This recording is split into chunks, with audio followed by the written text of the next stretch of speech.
Welcome students, welcome to my channel.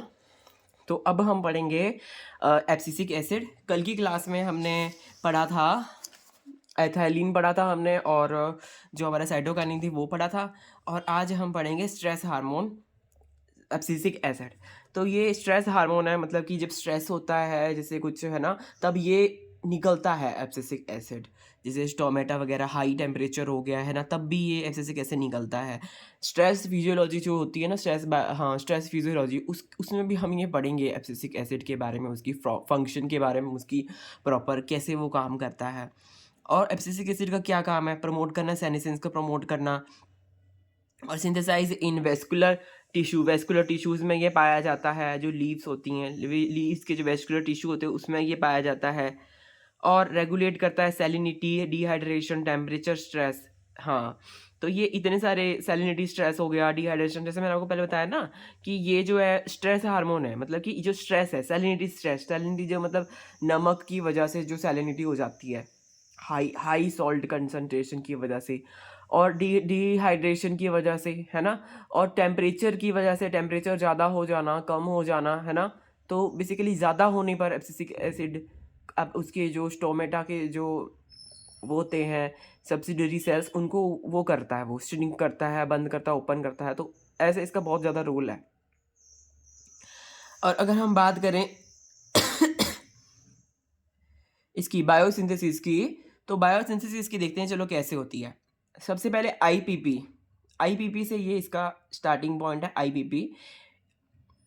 तो उससे बनता है जियाजेंथिन, जियाजेंथिन बनता है। फिर जियाजेंथिन से बनता है वयोलाजेंथिन, वयोला वयोलाजेंथिन, वयोलाजेंथिन ये 40 कार्बन का है, 40 कार्बन का है ये, 14 कार्बन का इंटरमीडिएट है ये एब्सिसिक एसिड भी, 40 कार्बन, 40 कार्बन का, ठीक है। तो फिर वायलाजेंथिन बनेगा। फिर वायलाजेंथिन में यहाँ पे एक एंजाइम काम करेगा, NCED। इसकी फुल फॉर्म मैंने लिखी नहीं हुई क्योंकि ज़्यादा इसमें कुछ ऐसा क्वेश्चन पूछता भी नहीं है कि इसकी फुल फॉर्म क्या है क्या नहीं है, इतना नहीं पूछता। ओ सॉरी, थोड़ा सेट कर दो इसको, वीडियो को।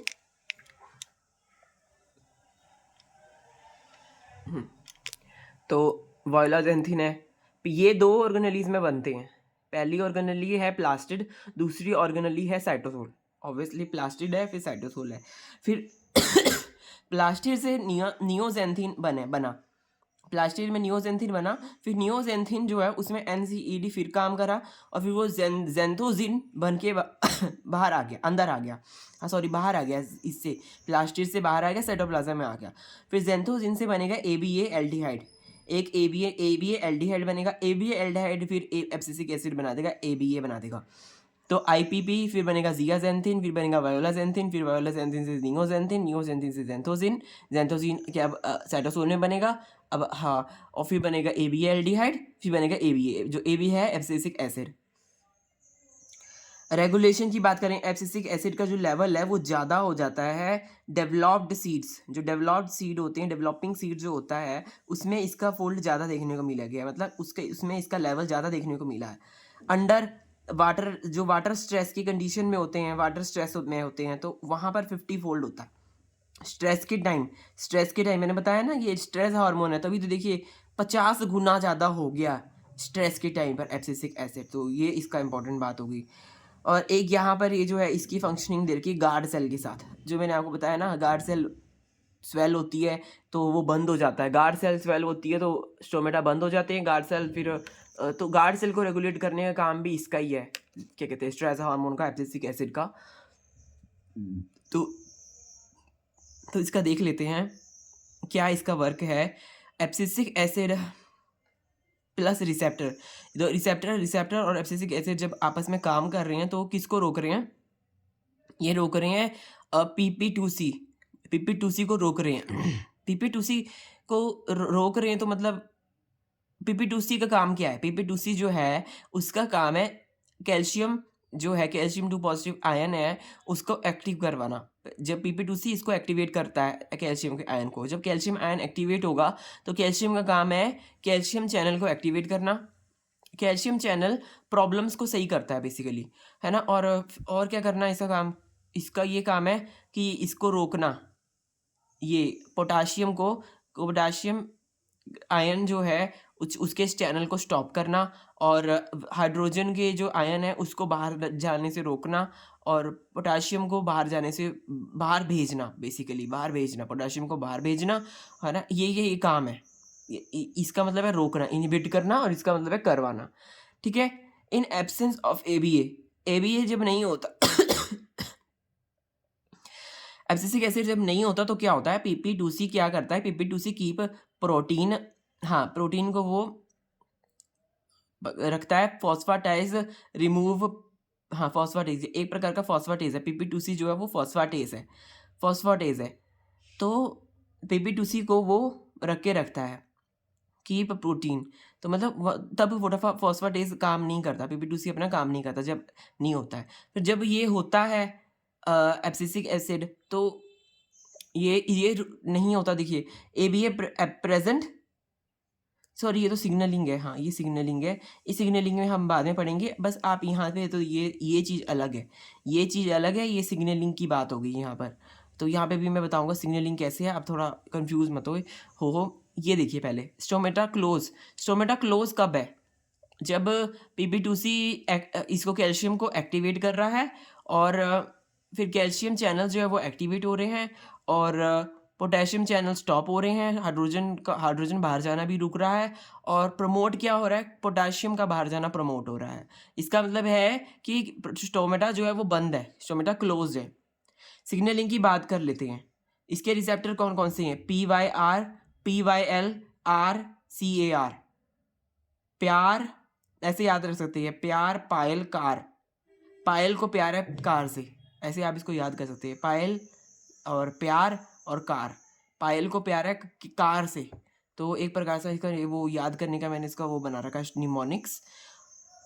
तो ABA ग्लूकोसाइड जो है वो स्टोर होता है टिश्यू में स्टोर होता है, एक इंफॉर्मेशन मैंने लिखी हुई है ऐसे। तो इसका लिगेंड क्या है, एब्सिसिक एसिड का लिगेंड है। जब एब्सिसिक एसिड प्रेजेंट नहीं होगा, in absence of abscisic acid PP2C keep on protein, और काइनेज SNRK एंड डीफॉस्फोराइलेशन इनएक्टिव्स। तो PP2C क्या कहते हैं, अपना काम नहीं कर पाएगा। PP2C जो है काइनेज का काम नहीं कर पाएगा, डीफॉस्फोराइलेशन होगी, इनएक्टिवेट रहेगा। जब एब्सिसिक एसिड प्रेजेंट होगा तो रिसेप्टर प्रिवेंट डीफॉस्फोराइलेशन को प्रिवेंट करेगा रिसेप्टर। हाँ देखिए यहाँ पे भी, जब देखिए यहाँ पे भी यही चीज़ लिखी हुई है कि रिसेप्टर जो है वो इसकी ये जो फॉस्फेटेज को रिमूव करता है, ये तो डीफॉस्फोराइलेशन को प्रिवेंट कर दिया जा रहा है, डीफॉस्फोराइलेशन को प्रिवेंट कर दिया जा रहा है। कॉन्सिक्वेंस ये हो रहा है कि कैल्शियम एक्टिव हो रहा है, कैल्शियम एक्टिव होगा तो कैल्शियम चैनल एक्टिवेट हो जाएगा। कैल्शियम तो जो है स्ट्रेस फिजियोलॉजी में पढ़ेंगे, कैल्शियम जो है हर जगह जाता है, जो जैसे प्रॉब्लम जहाँ पे होती है ना, तो वो हर जगह जाता है, और प्रॉब्लम को वो एक प्रकार से उसका निवारण कर देता है, सही कर देता है वो प्रॉब्लम को। तो देखिए, तो जो ये ये PP2C डीफॉस्फोराइलेशन करवा रहा है। एक बार फिर से समझ लो, देखो जब एब्सिक एसिड प्रेजेंट है तो इसका रिसेप्टर है वो प्रिवेंट कर रहा है डीफॉस्फोराइलेशन। डीफॉस्फोराइलेशन कौन करवाता है, जो PP2C है वो डीफॉस्फोराइलेशन करवाता है। मतलब कि डीफॉस्फोराइलेशन का मतलब है कि फॉस्फेट ग्रुप को रिमूव करवाना, ठीक है। फॉस्फेट ग्रुप को रिमूव करवाने का काम करता है, डीफॉस्फोराइलेशन करवाता है। तो अगर हम SNRK prevent dephosphorylation SNRK by PP2C SNRK क्या है, एक प्रकार का काइनेसिस हैं, एंजाइम है एक प्रकार के, वो रोक रहे हैं इसको, प्रिवेंट डिफॉस्फोराइलेशन SNRK बाय PP2C। तो डिफॉस्फोराइलेशन प्रिवेंट हो रहा है, और SNRK क्या कर रहे हैं, SNRK इंड्यूस कर रहे हैं, ये जो है ABA का रिस्पॉन्स इंड्यूस कर रहे हैं। बट अगर ये एब्सिसिक एसिड प्रेजेंट नहीं है तो वो रिसेप्टर के साथ बाइंड नहीं कर रहा, तो फिर वहाँ पर क्या कहते हैं, फॉस्फेटेज जो है वो अब डीफॉस्फोराइलेशन करवा के रख रहे हैं, प्रिवेंट हो नहीं रहा डीफॉस्फोरेशन हो रहा है, तो इनएक्टिव है, कोई रिस्पॉन्स नहीं देखने को मिलेगा एब्सिसिक एसिड का। और एब्सिसिक एसिड का वन ऑफ द रिस्पॉन्स ये है कि वो स्टोमेटा को स्ट्रेस के टाइम पे क्लोज करता है। और वो स्टोमेटा का जब क्लोज है तो क्या क्या कंडीशन हो रही हैं, जब ये सारी कंडीशन मीट हो जाएंगी कि पोटेशियम चैनल स्टॉप हो जाएगा, और ये जो आयन है H+ आयन है इसका बाहर जाना भी स्टॉप हो जाएगा, और कैल्शियम चैनल जो है वो एक्टिव हो जाएगा, और पोटेशियम जो है वो बाहर जाना प्रमोट हो जाएगा। तो ये सब बातें ये इंश्योर करेंगी कि स्टोमेटा क्लोज हो जाए। और स्टोमेटा क्लोज तब इसका यही है, इसका रिस्पॉन्स एबीए रिस्पॉन्स का यही एक वन ऑफ द रिस्पॉन्स है कि स्टोमेटा को क्लोज करना स्ट्रेस के टाइम पे। तो आपको समझ आ गया होगा ये। अब आगे बढ़ते हैं। यहाँ पे कंडीशंस दे रखी हैं क्या वीवी पेरी के टाइम पे क्या होता है। वीवी पेरी के बारे में थोड़ा समझ लेते हैं। वीवी पेरी एक कंडीशन, एक प्रकार का रिस्पॉन्स है जब एब्सिसिक एसिड की डेफिशिएंसी है।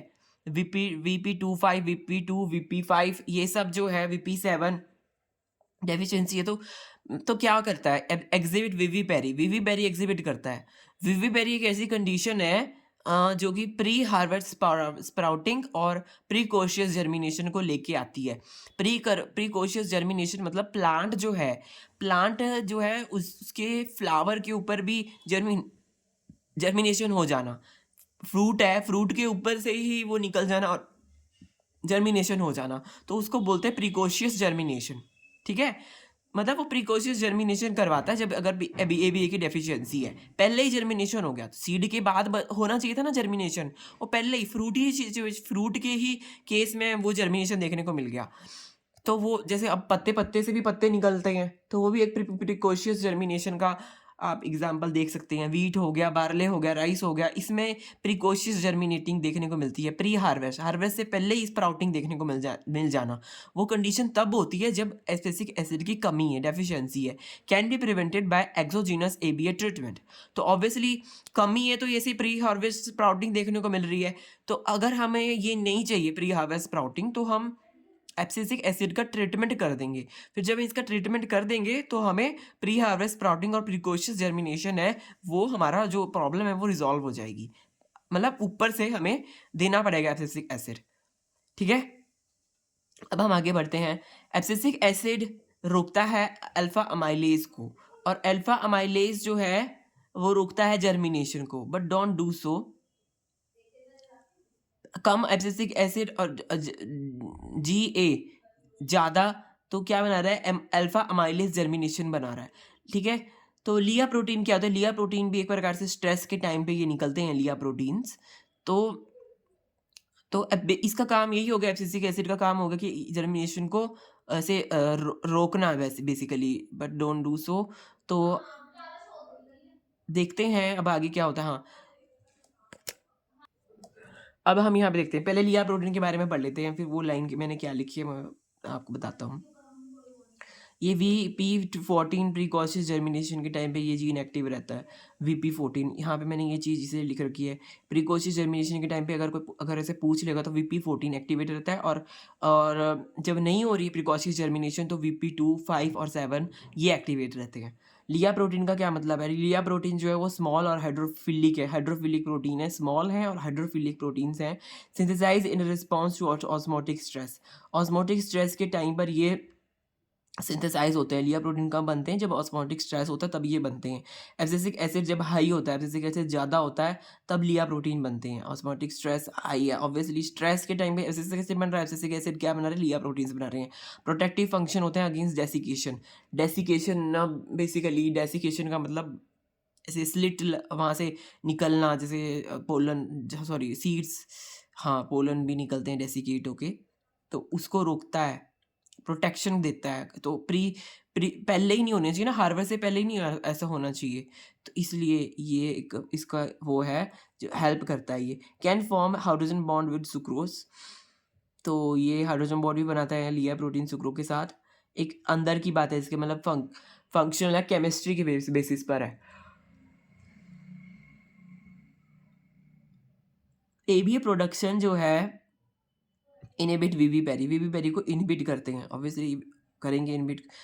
अगर IAA कम करना, जिबरेलिक एसिड, IAA और जिबरेलिक एसिड को कम करना। जिबरेलिक एसिड तो बेसिकली हमारा जो जिबरेलिक एसिड था वो तो जर्मिनेशन करवाता था ना, तो अर्ली नहीं चाहिए ना हमारे को, तो अर्ली नहीं चाहिए तो हमें ABA का यहाँ पे सारा लेंगे और इनहिबिट करवाएंगे वीवी पेरी को इनहिबिट करवाएंगे। अब इसके फंक्शंस भी हम, यही है इसके फंक्शन, एक ये भी इसका फंक्शन था, एक और इसके फंक्शंस देख लेते हैं। देखिए फंक्शन इसके हैं कि इनहिबिट स्टोमेटल ओपनिंग जो है उसको ये इनहिबिट करता है स्ट्रेस के टाइम पे। स्टोमेटा खुला नहीं चाहिए स्ट्रेस के टाइम पे। स्ट्रेस हार्मोन है, डेसिकेशन से बचाता है, डेसिकेशन से बचाता है, ठीक है, पता ही चल रहा है।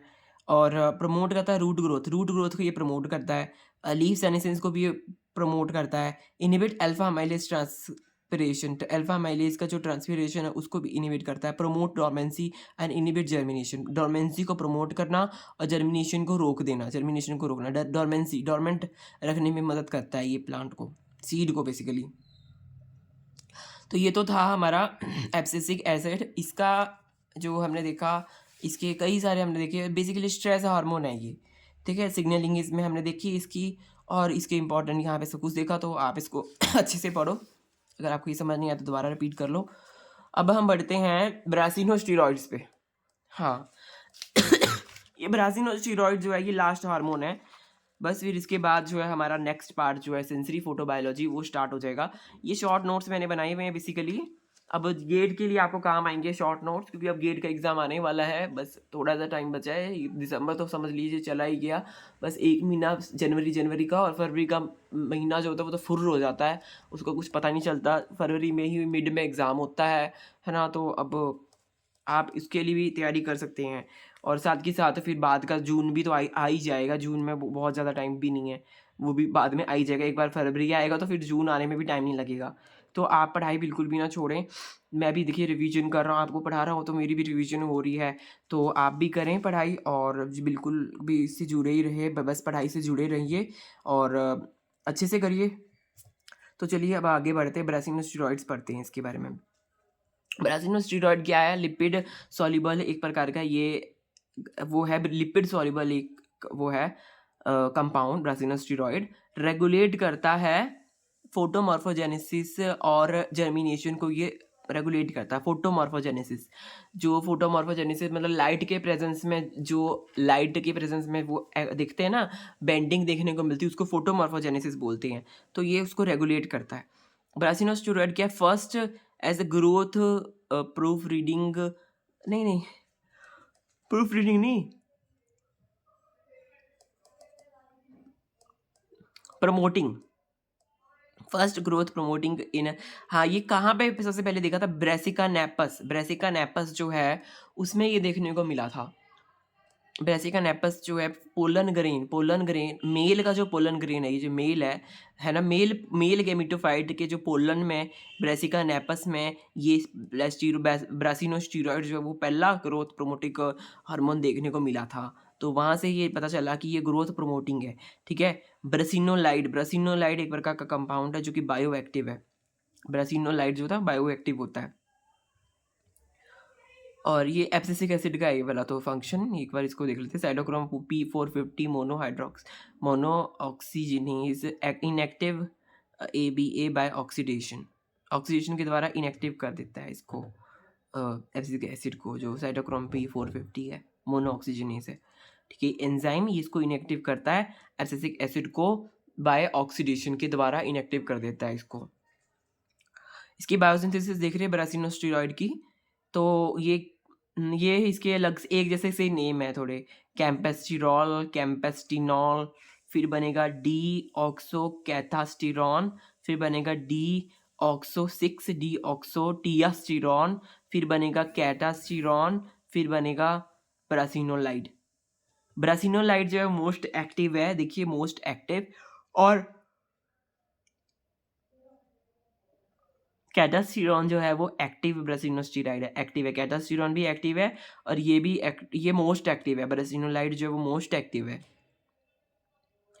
साइटोक्रोम P450 में बायोसिंथेसिस देखने को मिलती है। साइटोक्रोम P450 में इसकी बायोसिंथेसिस देखने को मिलती है।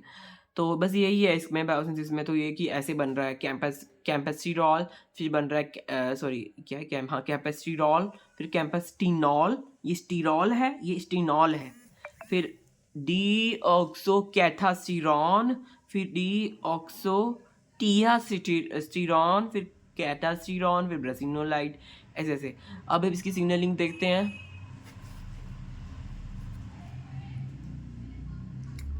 हाँ जी, तो इसकी सिग्नलिंग देखिए। रिसेप्टर क्या है? BRI इसका रिसेप्टर है, और इनहिबिटर है BKI इसका इनहिबिटर है। एक्टिवेटेड BRI जो होता है वो हेट्रोडाइमर BAK को एक्टिवेटेड BRI हेटेरोडाइमर बी के बैक वन, हेटेरोडाइमर है बैक वन करता है। अब हम यहाँ देखते हैं जब ब्रासिनोस्टेरॉइड है नहीं, इनएक्टिव तो नहीं है, तो BKI होमोडाइमर और बी बैक वन होमोडाइमर ये सब इनएक्टिव रहते हैं, तो BSK भी नहीं बनेगा, BSK भी नहीं बनेगा, ठीक है। BSK नहीं बनेगा तो नो BASU, BSUI भी नहीं बनेगा। फिर BSUI भी नहीं बनेगा तो बिन 2 जो है, बिन 2 वो फॉस्फोराइलेटेड रहेगा, और बिन 2 है फिर वो अंदर चला जाएगा। बिन 2 जब अंदर जाएगा तो बिन 2 देखिए फॉस्फोराइलेटेड जब अंदर गया तो बेस वन और BZR1 जो है इसके साथ मिलकर वो इसको भी फॉस्फोराइलेशन करवा रहा है। बेस वन इसकी बिन 2 इन दोनों की बेस और BZR जो है, सॉरी जेड है, BZR है ये, इनकी इनकी बिन 2 इनकी फॉस्फोराइलेशन करवा देगा। इनकी फॉस्फोराइलेशन अगर हो गई तो ये डिग्रेडेड हो जाएंगे बाय फॉस्फोर प्रोटियोसोम पाथवे के द्वारा ये डिग्रेडेड हो जाएंगे। और अगर हम बात करें जब ये प्रेजेंट है ब्रासिनोस्टेरॉइड जब प्रेजेंट है तो क्या होगा, तो देखिए BR plus BRI plus back one ये सारे हेट्रोडाइमर की फॉर्म में यहाँ पे कंबाइंड हो जाएंगे। किसके साथ हो जाएंगे? ब्रासिनोस्टेरॉइड के साथ। जो BRI और बैक वन थे ये दो सबके साथ क्या हो जाएंगे, रिसेप्टर है BRI तो, और बैक वन यहाँ पे इनिबिटर है, बेसिकली बैक वन तो इनिबिटर है, BE के सॉरी बैक वन नहीं इनिबिटर, BKI है इनिबिटर तो। फिर क्या होगा, BKI जो है BKI तो इनिबिटर है, हाँ हेट्रोडाइमर बनेगा तो BSK1 जो है वो फॉस्फोराइलेटेड है, जो BSK1 यहाँ तो BSK1 नहीं बन रहा था, यहाँ पे BSK1 बनेगा।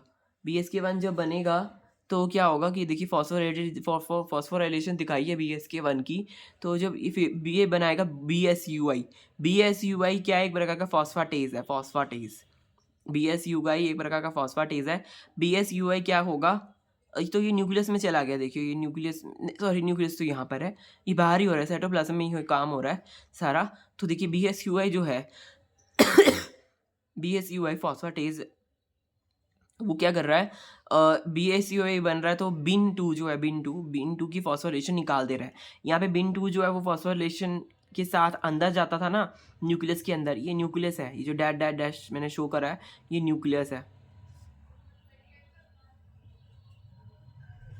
तो ये बिन 2 यहाँ पे फॉस्फोराइलेशन होके अंदर जाता था तो इनको यहाँ पे जाके रोकता था, इनको ख़त्म करवा देता था, बेस वन और BZR1 को इन दोनों ख़त्म करा देता। पर यहाँ क्या होता है, बिन 2 जो है वो फॉस्फोराइलेशन उसका निकल जाता है। कौन निकालता है उसका फॉस्फोराइलेशन? ये फॉस्फाटास जो है BSUI इसका फॉस्फाटास ये इसका फॉस्फोराइलेशन फॉस्फेट वाला ग्रुप निकाल देता है।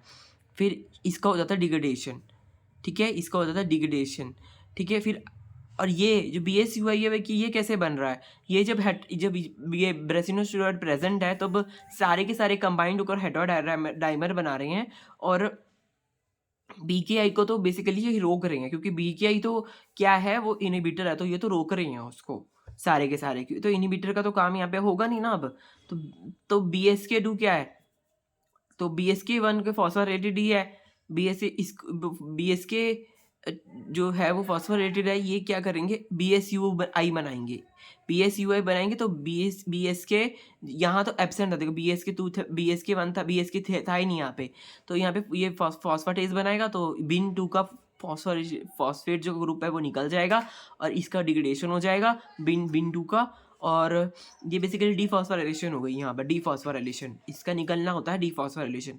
फिर अंदर ये जा नहीं पाएगा, बिन 2 अंदर जा नहीं पाएगा, ये यहीं पे खत्म हो जाएगा। फिर जो अंदर जो न्यूक्लियस में प्रेजेंट है, ये पहले न्यूक्लियस में ही होते हैं, ये बेस वन और BZR जो होते हैं ये न्यूक्लियस के अंदर ही होते हैं, ये दोनों इकट्ठे होते हैं, इकट्ठे ऐसे से आपस में जुड़े हुए हैं, देखिए है ना, हेटेरोडाइमर की फॉर्म में होते हैं। फिर ये क्या करेंगे, ट्रांसक्रिप्शन करवाएंगे, ट्रांसक्रिप्शन करवाएंगे, फ्री होंगे, ट्रांसक्रिप्शन जीन को करवाएंगे और रिस्पॉन्स लेकर आएंगे, ठीक है। ऐसे यहाँ पे ये सारा प्रोसेस होता है। ये मैंने पता नहीं क्या लिखा हुआ है, इसको मत देखिए, ये देखिए ट्रांसक्रिप्शन करवाएंगे और रिस्पॉन्स लेके आएंगे। तो ये पूरा ऐसा कॉम्प्लिकेटेड सा है, तो मैंने यहाँ पे शॉर्ट फॉर्म में लिखा हुआ है, इसलिए आपको कॉम्प्लिकेटेड लग रहा है। तो अभी फ़िलहाल ये शॉर्ट नोट्स है तो इसलिए मैंने छोटा छोटा ही सब कुछ लिखा है, तो आप रिपीट करके देख लीजिए अगर आपको नहीं समझ में आ रहा है। अब हम आगे बढ़ते हैं, आगे हम इसके फंक्शंस देखते हैं। बस थोड़ा सा भी हमारा लेक्चर रह गया, बस हमारे सारे के सारे देखिए हमारे हो गए। थोड़ा करके मैं सारा कुछ ही पढ़ा रहा हूँ फ्रेंड्स आपको। देखिए हमारे अब देखिए हमने सारा कुछ ही कर लिया है सारा कुछ ही मतलब जो मेन काम था उसमें कर लिया। नाइट्रोजन फिक्सेशन कर लिया, फोटोसिंथेसिस कर दिया, और देखिए ये भी कर लिए, प्लांट हार्मोन्स भी कर लिए। बचा क्या अब तो ये सेंसिटिव फोटोबायोलॉजी और छोटे छोटे टॉपिक बचे हैं, है ना। तो ये सब है, ये सब जल्दी जल्दी इसलिए हो पा रहा है क्योंकि ये छोटा शॉर्ट नोट्स है। जब डिटेल में पढ़ेंगे तो आपको ज़्यादा अच्छे से समझ में आएगा। जो नए बच्चे हैं, नए बच्चों को भी जल्दी समझ नहीं आता है क्योंकि वो उन्होंने इतना खास पढ़ा नहीं हुआ ना। बस वैसे भी एमएससी वगैरह में इतना कुछ पढ़ाते भी नहीं है अच्छे से, चाहे कोई सा भी हो, कहीं का भी हो, कहीं की भी कॉलेज हो, वो मैं नहीं कह रहा, आपको पता ही होगा। ठीक है, देखिए फंक्शन की अगर बात करें, देखिए इथाइलिन और ब्रासिनोस्टेरॉइड रिड्यूस करते हैं। जो इथाइलिन और ब्रासिनोस्टेरॉइड है वो रिड्यूस करते हैं एबीए को रिड्यूस करने के हैं। इन दोनों इसको बेसिकली रोक रही हैं, इनिबिट जर्मिनेशन, और ताकि वो इनिबिट करे, जर्मिनेशन को इनिबिट करे। ऑब्वियसली इसको कम कर रहे हैं बेसिकली, ये तो जर्मिनेशन तो ये इनिबिट, हाँ, जर्मिनेशन को इनहिबिट करें। जीए और ब्रासिनोस्टेरॉइड सुप्रेस फोटोमॉर्फोजेनेसिस इन इट्यूलेटेड ग्रोथ। जो इट्यूलेशन कब होती है? जब डार्क सिनेरियो होता है, अंधेरा होता है। तो आपने देखा होगा अंधेरे में जो सीड होता है वो बहुत ही इलोंगेटेड हिसाब से वो बढ़ता है, ऐसे लंबा सा हो जाता है और पेल सा हो जाता है ना। तो इट्यूलेटेड कंडीशन में ये सुप्रेस करते हैं, जिबरेलिक एसिड और ब्रासिनोस्टेरॉइड है, ये सुप्रेस करते हैं इसकी ग्रोथ, फोटोमॉर्फोजेनेसिस को सुप्रेस करते हैं। प्रमोट सेल इलॉन्गेशन कौन कर रहा है? बाय जीए, जो जिबरेलिक एसिड है वो सेल इलॉन्गेशन को प्रमोट कर रहा है। एनहांस ब्रासिनोस्टेरॉइड रिस्पॉन्स, जो ब्रासिनोस्टेरॉइड का रिस्पॉन्स है उसको भी एनहांस करते हैं ये। रेगुलेट पीआईएफ को भी रेगुलेट करता है। इनहिबिट रूट हेयर की ग्रोथ को ये इनहिबिट करता है। ब्रासिनोस्टेरॉइड एप्लीकेशन एक्सीलरेट जो ब्रासिनोस्टेरॉइड है इसकी है सेनेसेंस बढ़ाते हैं, बुढ़ापा बढ़ाते हैं ये ब्रासिनोस्टेरॉइड्स। सेनेसेंस कौन कौन बढ़ाते हैं मैंने सारे लिखे हुए यहाँ पे। इथाइलिन जो है वो भी सेनेसेंस बढ़ाता है, एब्सिसिक एसिड भी बढ़ाता है सेनेसेंस, और जेस्मोनिक एसिड भी, ब्रासिनोस्टेरॉइड भी, और सैलिसिलिक एसिड के बारे में हम उसमें पढ़ेंगे, जो हमारा वो वाला पोर्शन आएगा, हमारा सेंसरी फोटोबायोलॉजी आएगी ना हमारी, नहीं सेंसरी नहीं, स्ट्रेस फिजियोलॉजी में हम सैलिसिलिक एसिड के बारे में पढ़ेंगे। अभी तो बस यही है कि ये सारे सेनेसेंस से रेगुलेट करते हैं, सेनेसेंस को रेगुलेट करते हैं। एब्सिसिक एसिड, एब्सिमोनिक एसिड और इथाइलिन, ये सब सेनेसेंस को रेगुलेट करते हैं। यहाँ पे एक म्यूटेशन का केस लिखा हुआ है, DAT2 नाम का जीन अगर वो म्यूटेट हो जाए, DAT2 नाम का जीन, तो क्या होगा कि ब्रासिनोस्टेरॉइड बायोसिंथेसिस जीन है वो, ये DAT2 क्या है? ब्रासिनोस्टेरॉइड बायोसिंथेसिस जीन है। तो इसका लॉस ऑफ फंक्शन अगर हो गया तो ब्रासिनोस्टेरॉइड कम बनेगा।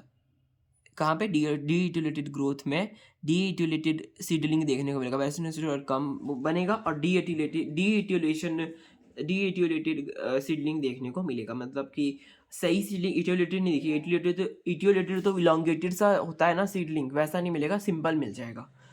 तो ये एक इम्पॉर्टेंट DAT2 का जीन का है। नेक्स्ट क्लास में अब हम सेंसरी फोटोबायोलॉजी स्टार्ट करेंगे। तो अब देखिए आज के लिए इतना ही है, थोड़ा सा अभी देखते हैं इसमें। देखिए तो यहाँ पे जो है मैंने आपको क्या पढ़ाया आज, देखिए ब्रासिनोस्टेरॉइड मैंने पढ़ाया और एब्सिसिक एसिड पढ़ाया। ब्रासिनोस्टेरॉइड का आपको देखिए ये याद रखिए, इसमें रिसेप्टर कौन है? BRI और BKI इसमें इनहिबिटर है, ठीक है। और एक्टिवेटेड BRI हेट्रोडाइमर जो बैक वन, हाँ यहाँ पे लिखा था बैक वन का जो ये हेट्रोडाइमर है, ये एक्टिवेट होकर BRI जो एक्टिवेटेड है वो हेट्रोडाइमर बैक वन बनाता है, ठीक है। ऐसे आपको याद रखना है इसको। BSUA फॉस्फेटेज की तरह काम करता है और बिन2 निकाल देता है। बिन2 फिर निकल जाएगा तो अंदर ही नहीं जा पाएगा, और फिर ये अपना जो हमारे जो ये हैं ये फ्री रहेंगे, ये इसमें फॉस्फोराइलेशन नहीं होगी और ये डिग्रेडेड नहीं हो पाएंगे, और हमारा जीन का जो ट्रांसक्रिप्शन है वो देखने को मिलेगा। तो और बाकी हमने एब्सिसिक एसिड के बारे में पढ़ा। देखिए लिगा प्रोटीन इसके अंदर प्रेजेंट होता है ना, जो काम करता है। और विवी बेरी जो है उसको प्रिवेंट करता है ये एब्सिसिक एसिड का ट्रीटमेंट। और यहाँ पर हमने एब्सिसिक एसिड के बारे में देखा। देखिए ये आप याद रख लीजिए, रिसेप्टर कौन सा होता है? पायल को प्यार है कार से, ठीक है, आप इसको ऐसे याद कर सकते हैं, है ना। एब्सिसिक एसिड जब प्रेजेंट होगा तो रिसेप्टर डीफॉस्फोराइलेशन करवाएगा, रिसेप्टर प्रिवेंट डिफॉस्फोरेशन से बचाएगा, डिफॉस्फोरेशन से बचाएगा। तो एसएनआरके जो है वो देखिए एसएनआरके इंड्यूस करेगा एबीए रिस्पॉन्स, एब्सिसिक एसिड के रिस्पॉन्स को ये इंड्यूस करेगा। तो फ्रेंड्स मैंने आपको सब कुछ पहले पढ़ा ही दिया है, अगर आप नहीं समझ में आ रहा तो आप जल्दी से रिवाइज कर लीजिए। तो अब मिलेंगे हम नेक्स्ट क्लास में, और नेक्स्ट क्लास में हम पढ़ेंगे सेंसरी फोटोबायोलॉजी के बारे में। सेंसरी फोटोबायोलॉजी हम स्टार्ट करेंगे। बस थोड़ा सा है ये शॉर्ट नोट्स में, इसके हिसाब से तो थोड़ा सा ही बचा है हमारा ये चैप्टर, थोड़ा थोड़ा मतलब और बचा है। जो मिसलेनियस चीज़ें वो मैंने यहाँ पे लिखी हुई हैं, तो सब आपको पढ़ा दूंगा एक एक करके सारा कुछ, ठीक है। तो मिलेंगे अब नेक्स्ट वीडियो में, आज के लिए इतना ही। Bye bye friends, have a nice day.